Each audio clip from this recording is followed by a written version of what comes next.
What's going on, y'all? KMBest here. He is Lambie Series. I am pointing the wrong direction, and this is 8 Cubes, where 2 of Marvel Snap's best players discuss the game and what the 8 most important topics of the day are. We're going to be starting off with the Lockjaw reversion in the OTA. His ability is back, but he still costs 4, which pushes players towards using him in Jane Jaw shells as opposed to Thanos shells, although I will tell you, I have tried both. What do you think right now about this card, Lambie?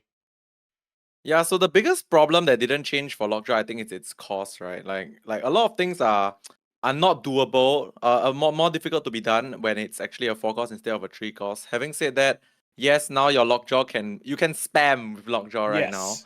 And of course, the Janejaw one is just a natural like target for the spamage, right? Like on your final turn, you can like throw multiple 0 cost cards into your Lockjaw and get multiple big things, or like cycle your hammer multiple times because your deck is like relatively like thinned out by now. So I think it's a relatively strong like improvement to that particular deck. Like it's a lot of a power spike, but I don't think it's gonna affect the meta that much. I would say. It's still I would say it's a relatively inconsistent deck when it comes to the Jane Jaw deck specifically because it all has to fall into place, right? You still have to draw the perfect curve, and then you have to have like the 0 cost, and mainly you have to have the Jane on 5 into the zeros on like 6. But of course, yeah, if you do draw the curve, it's actually quite powerful. The Thanos one is interesting because I feel like as much as I'm not so high on the whole Thanos thing, I feel like the Thanos thing is like simpler to do because all you need to do is like any random amount of like stones, right, turns into big cards. So I feel like maybe the Thanos one is definitely easier to do. But one more thing that I want to also consider is like, are we totally forgetting about the fact that like Hela is also like more consistent right now? Because okay, Ooh, just with think about it. Lockjaw? No, you're right. I hate that.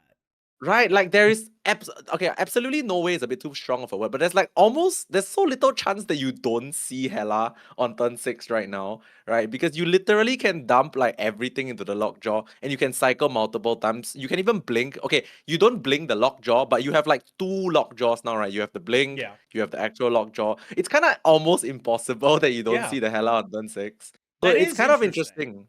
That is Yeah. interesting. I talked to Husky Puppies, my resident Hella expert, and he was of the opinion that he tried Hella. He was like, okay, I'm gonna try it out. He didn't think it was all that good. I think maybe it's possible that the power of the Mm, metagame right now, with RSM as high as it is, with the mid range decks as high as true. they are, it might just be kind of not on the level in terms of power. But it is interesting to note that it did kind of get one of its best enablers back, and I was sitting here Yes. playing it in Thor and in Thanos. And I think you might be right that it does end up going back into Hela. That does seem possible to me.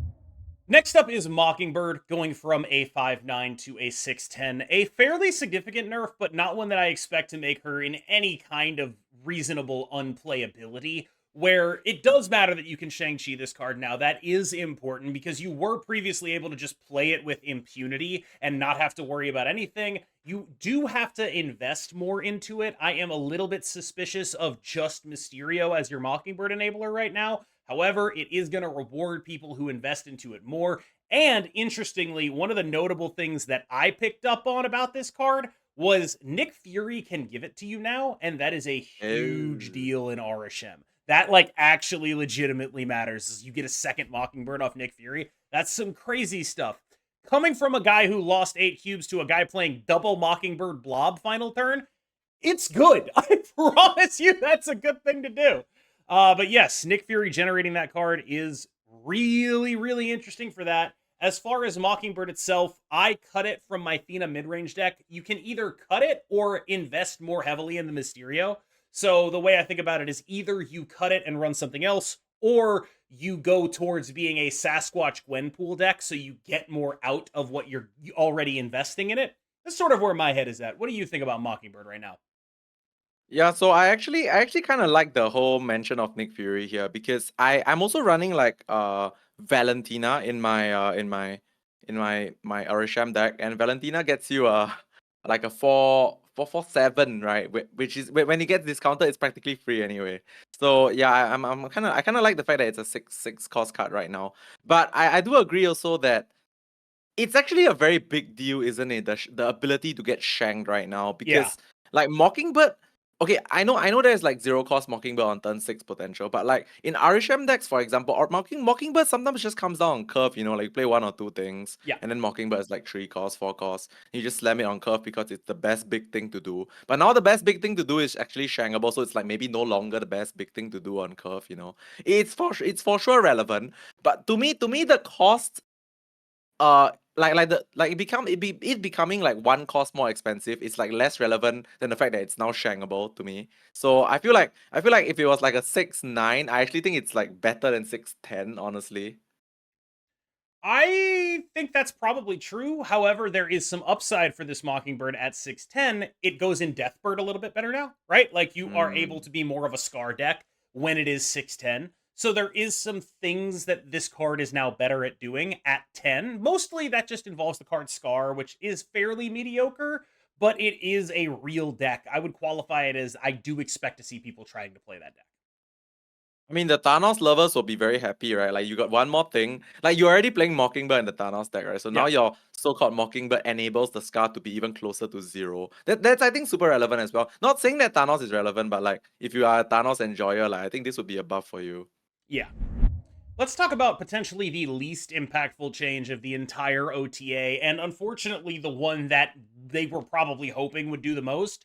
This one feels like a consequence of we are making these OTAs pretty late in the game, but not late enough in the Mm. game. Where as Arisham has evolved, it has become very clear that it is a deck that is about, Leech and Dr. Octopus and things of that nature, as opposed to being about Blob and Mystique. Blob and Mystique was kind of week one, and it's very clear they were looking at that week one information when they went to make this change. The change basically just removes Blob's ongoing ability, and that means that Mystique can no longer serve as backup Blob. But honestly, that does not feel like it is doing a lot in terms of how the deck actually functions right now. I did not feel like it was a meaningful change. I was already not running those cards, and so we end up in a spot where you're just going to run Blob anyway, and nothing changed about it whatsoever.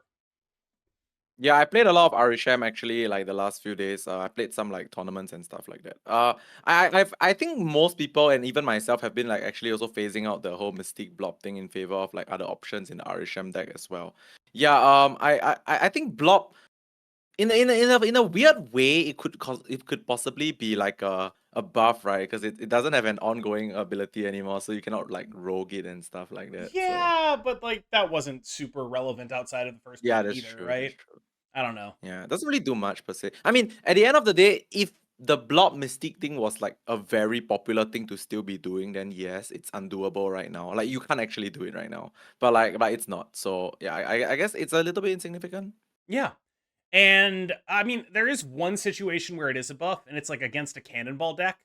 Yeah. Where now cannonball doesn't automatically kill the blob, but Thank I God we don't don't think see that much cannonball right now. I don't even think that mattered because any deck playing Cannonball is going to be able to set up a situation where it'll kill the blob anyway, right? Like you're playing Yeah, Cannonball yeah, because you're true. a clog deck. Like you're very rarely just like YOLOing Cannonball onto the blob lane and being like, I got him. You've almost always done some other setup to make that work in the first place. I don't really see this as a meaningful change. I think it's actually basically doing nothing. And it sort of sucks that OTA scheduling is the way that it is because they didn't have enough time to get to what I would expect to be a meaningful alteration to the play pattern of Arisha. Let's talk about Viper, who now guarantees that she's sending over the lowest power card on your board. I honestly think this is a huge buff. Viper goes from a card that I Yeah. never think about to a card that I seriously consider playing now. This is a huge, incredibly big deal. What do you think about new Viper? Yo, this okay. I know we put it at topic number 4, but it's because like I feel like people like just generally want to hear thoughts about like the lockjaw thing first and all that. But this is like my most hype card from the OTA. Like it's like such a subtle small change, but it actually makes all the difference. Okay, firstly, the only reason why we're even talking about this is because at the baseline this is a 3-5, so it's actually not bad. Mhm. Okay, 3-5 is good. But like now Viper's text basically says you send over anything the lowest cost card on your side of the location, right? So now let me introduce the idea of Tech Viper to you guys. Like you can play Tech Viper in like more decks than you think right now. It's not even a clock card, it's just a tech card because sending over any random thing. Do you know how remember we used to talk about like maybe cannonball or like arrow or whatever? It's like randomly clogging, even Stegron, right? Randomly clogging your opponent out of nowhere. This one randomly clogs your opponent with the lowest power thing on your board. So you are playing a 3-5, and let's say your opponent has like, I mean, there's Loki decks out there, there's Arishem decks out there, there's even Clock decks out there, right? Like you're playing a 3-5, decent stats, and then you just send one random thing back to them. Like you could even send your, I don't know, like your used up Nico Minoru, your used up Spider Ham or whatever. It's just a random small thing that, yes, you're losing a bit of power on your board, but because it's so small, the plus side of actually clogging them with your 3-5 and sending over like a 1-1 or a 1-2, or even a rock that they sent to you in the first place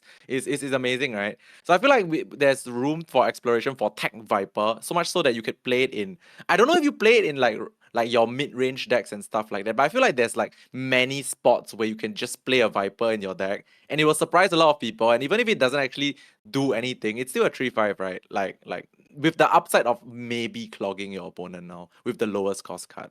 So I like the card a lot right now. I think you probably have to build around it a little more, but luckily it's very easy Mm. to build around it, which is to say, like, this card now goes with Mysterio pretty well. Send over that Oh fake yeah. Mysterio. This card now goes with Debris pretty well. Those two cards go with Mockingbird pretty well. Those two cards go with Cersei pretty well. And suddenly we're looking at like something that looks fairly coherent, right? This obviously seems like it would go with the Annihilus stuff to some degree as well, but it's possible that like this ends up in like Ajax shells, right? Where it's just like a soft clog type thing to do. I'm not entirely sure, but I do think that Viper went from a card that was like a 0 out of 10, I will never play this, to a card that is now distinctly on my radar. And that's the kind of buff they need to do way more of. When I talk about like, you know, the Ultron buff, the Claw buff, like these aren't the buffs that make those cards tippy top meta cards, but they are cards that are now on my radar, and they are cards that are in series 1, 2, and 3. And that's really important to me that they keep buffing cards like that. And I think they have like a good track record of trying to do that. But I will say, like, compared to Viper, I would say like buffs like to Miles Morales sort of fall short a little bit, where this moves the needle a ton, and the Miles Morales buff moves it a little bit. And so I think changes like this, where something that was previously random and out of your control is now fully 100% known when you play the card, huge buff that you can make to make a card go from very bad to very good. Yeah, I just want to add one more point, which is like we talked about this like a few videos back about deterministic win conditions, right? So Viper went from like Viper used to be the card that you play only if there is like one other card in that location because you know you're sending it over. Now Viper has just become like what, like I would say like a whole world, like a whole new world of flexibility, right? Like you can play in a location with 3 cards and you know what you're giving them. Deterministic to a certain extent, and I feel like this level of control is what players like. Lambie, you wanted to talk about Aura Scam. So let's talk about Aura Scam.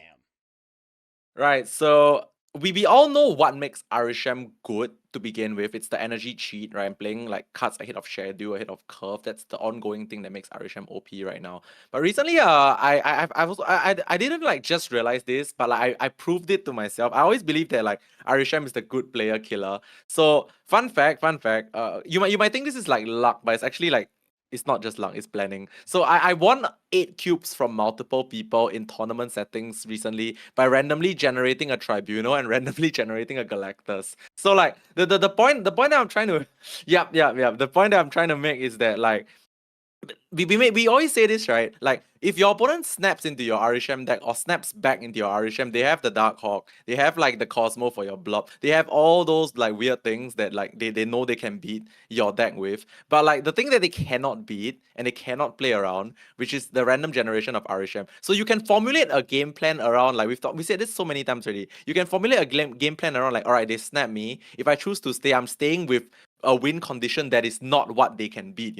My win condition is no longer that big blob. I know they can beat that. That's why they snap, right? My win condition is something else. So Arisham is a very good good player killer, because good players snap their win conditions. Good Yeah. players snap like a plan, right? But when they snap a plan and you have another plan that they can't possibly plan for, I'm not saying that this is like all like according to plan. Sometimes you randomly generate trash and then you just die. But like you can randomly generate a certain amount of cards sometimes that in a specific situation, well, wins you the game. So I feel like Arisham is also a good player card specifically because you need to analyze like, all right, in this situation, these random cards, can I do anything with them to come back from a snap that you know that is planned to beat your normal deck, you know? So I feel like Arisham has this avenue of ability to it. The counter argument is of course that like it's so random, the game is not fun, I can't win with the stuff in my deck, blah blah blah. But like I mean at the end of the day, this is the way the card is built, right? Like you either take it or you leave it. Like you gotta know how to beat this kind of stuff. And sometimes even if you choose to stay versus Arisham and you get blown up by the most random of things ever, well, it is what it is, right? Like that's the card. I wanted to talk about Ajax, a card that I've seen a lot of people just absolutely trashing. I think this guy is straight up good. I have played Ajax Hazmat as just a package in whatever mid-range deck, and every time I do it, I'm becoming more and more convinced that it's just straight up good. Right now, with the Thena decks losing access to Mockingbird off of just Mysterio, I have invested in basically just I took those cards out, I put in Juggernaut and Sage, and now I'm just cooking again, right? Like I have Ajax, I have Hazmat, I have Sage Juggernaut, I have Kitty Pride, I have all the stuff you'd expect out of that deck. And I gotta tell you, it is the one deck in Marvel Snap right now where it's like, oh, it's an Arisham. I don't really care. I'm good. I'm happy to, I can just go power for power with this. I will be fine to deal with what they're doing here. Whether that's because, like I have a Shang-Chi or whatever, it is, right? The one card that really matters to me in that matchup is Leech. Basically, everything else is super beatable. And if you are able to put yourself in a position to win those games with Ajax, I think it's a very, very, very strong card right now. Ajax, I gotta say, if it had released at 4/4, I think they were right. I think it would have been broken. I think at Yeah. 5/7, it's a pretty good card. A very good card, I would maybe go so far as to say, but I'm way higher on him than I think anyone else is. But like right now, this guy's sort of slowly becoming one of my pet cards, and I think he's quite good. Yeah, I'm not as high on him as you are, but but I don't disagree at all, by the way. I actually 100% agree. Firstly, we talked about the fact that if it was a 4/4, I think it's actually broken because you get to Yeah. do the hazmat tech thing on the same turn, where you get 2+4 on the same turn, not as telegraphed as you play hazmat ahead of time, and then they expect the Arisham. They expect the Ajax, right? So it's more telegraphed now the way it is as a 5/7, but like I guess because they tested 4/4 as too broken, so I get it. So like if 4/4 was too broken, is 5/7 bad? I don't think so. I think 5/7 is just more telegraphed, but it's still a big power spike that like even if they know it's coming and they cannot beat it, they probably have to retreat, right? Like after you hazmat a board of like what, maybe 10 things, then you know the 5/17 is coming down and you're like, all right, I guess I have to leave. You know, that kind of thing. So I feel like yeah, I'm even though I'm not like super high on Ajax, I actually think it's a good card. Like I legitimately think it's a good card. I have yet to experiment very heavily with the card, but I intend to. Because firstly, I like this kind of cards. Honestly, I was a big fan of Gilgamesh as well, but like Gilgamesh really fell off a bit because I guess Blue Marvel was a bit expensive to play on turn 5 Yes. without playing anything alongside it as well. So like I actually am a very big fan of this kind of like huge power spike singular cards. So Ajax is something that I'm gonna be looking like deeper into for sure. He's also in just like a phenomenally good cache. Ajax is Yeah. alongside Beta Ray Bill and Darkhawk in the caches, which is just like if you're missing those three cards, this is a great, great cache. And the only thing that could possibly make you want to not pick up those cards if you're missing them is the next topic here, the card in the caches next week. That card is, of course, Copycat. Now, Copycat is a fascinating and interesting and weird card. A 3/5 Very weird. that steals the text of the bottom card of your opponent's deck. And as far as I'm aware, the way it works is you see what you steal, but they don't because she triggers Oh. on draw. So on the draw of Copycat, as soon as you draw her, you will see what her text is. And I think this is a card that strikes me as like enormously good, but at the same time, a lot of that is because it is a 3/5, right? This is because in the games where this is hitting nothing, it is still better than Cyclops. If this card was a Yes. 3/4 and you were just hitting nothing with it, it would just be like, okay, this sucks. This is awful. I do not like this card, right? But at 3/5, it is just good enough that when you're hitting nothing, you're fine. And when you're hitting something, she's amazing. And that is, I think, a really meaningful thing for me because it really goes to show just how strong threes have gotten recently with Nocturne. I mean, with Viper's at 3-5, they just got a buff to being like straight up good. We have Baron Zemo at 3-5, who's not even played all that much. We have unplayable 3-5s in Marvel Snap right now, but this one strikes me as on the higher end of that scale. I'm pretty excited to see what this card can do. What do you think about this card, Lambie?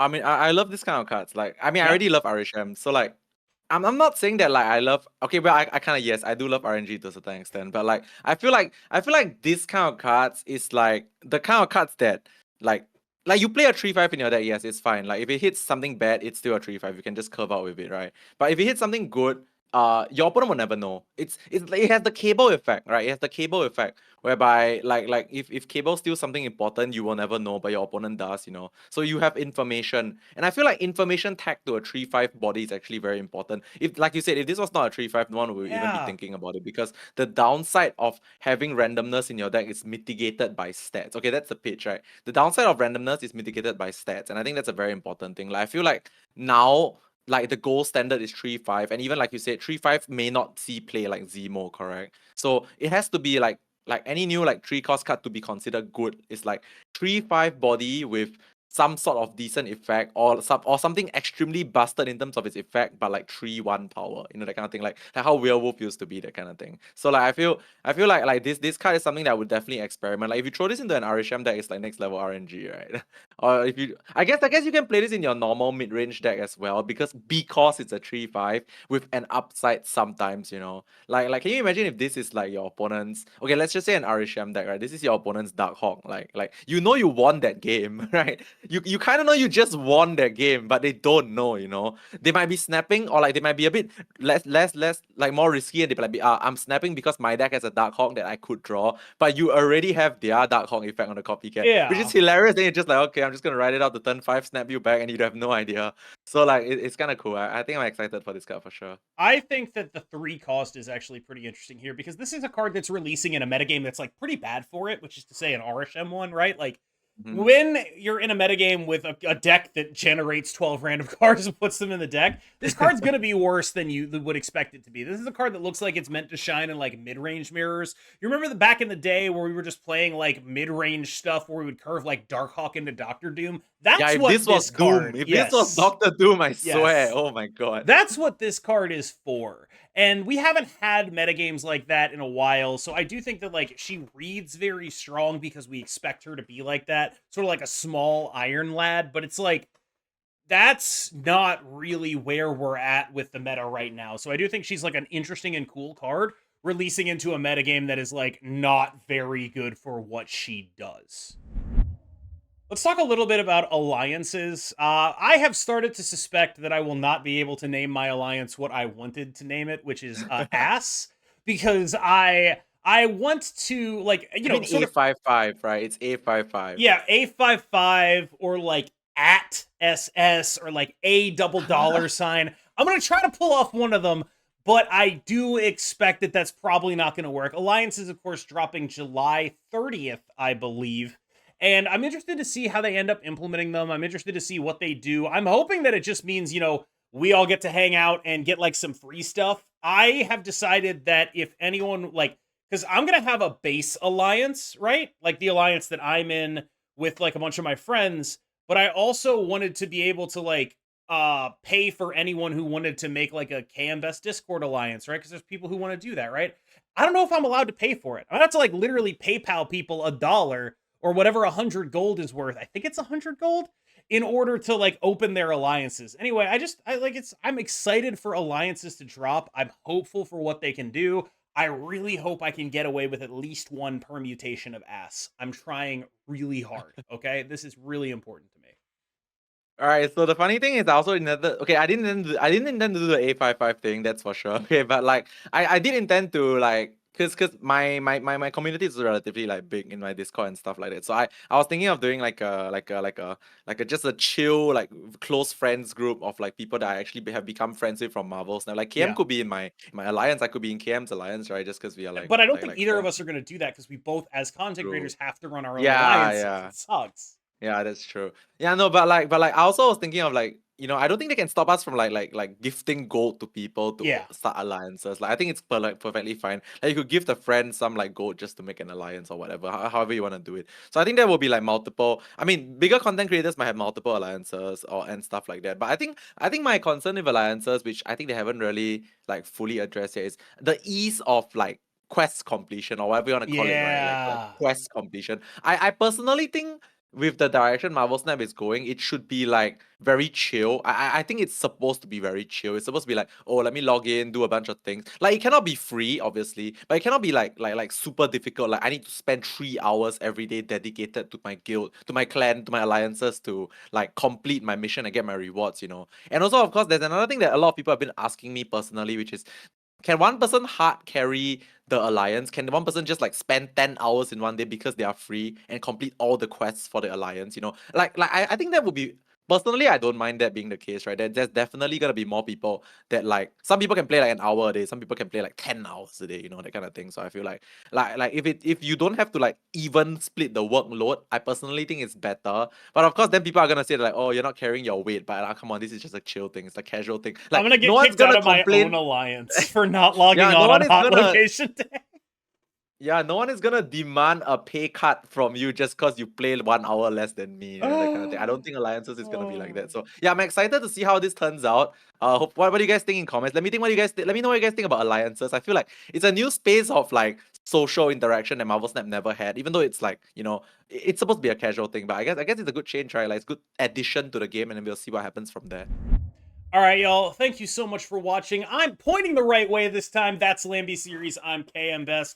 You can catch the next episode of 8 Cubes on my channel. And of course, remember to like and subscribe here to catch these episodes of 8 Cubes. I thank you so much for watching. Lambie is going to take us out. All right, if you like these episodes, make sure to like, comment, subscribe, and we'll see you guys in the next one on KM's channel. Bye bye. The way you said that, it's like these episodes. No, it's on purpose. You didn't get it. It's like supposed to be like I, these. I Yeah. got it.